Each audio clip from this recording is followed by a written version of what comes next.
Habiter un appartement de 300 mètres carrés ou un logement original comme cette église, à un prix défiant toute concurrence, c'est désormais possible à Londres.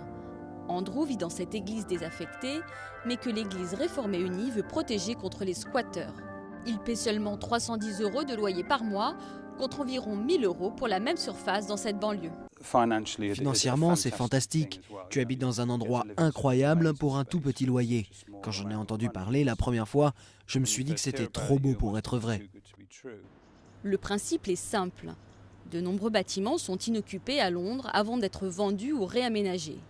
Pour éviter les squatteurs et ne pas payer une fortune en sécurité, leurs propriétaires peuvent les louer pour un minimum de 2 mois à des particuliers, surnommés des gardiens.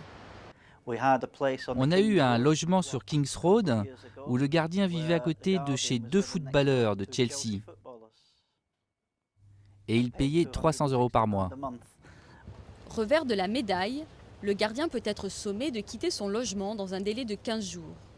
En un an, Daniel a déménagé 4 fois, ce qui ne le gêne pas plus que ça. J'ai testé plusieurs quartiers. J'ai habité à Hampstead et j'habite maintenant Warren Street. C'est sympa de découvrir des nouveaux endroits.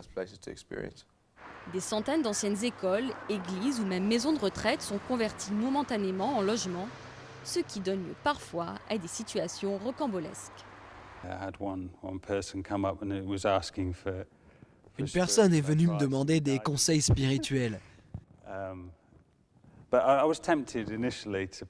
J'ai d'abord été tenté de jouer le jeu, et puis je me suis retenu, et je lui ai indiqué l'église la plus proche.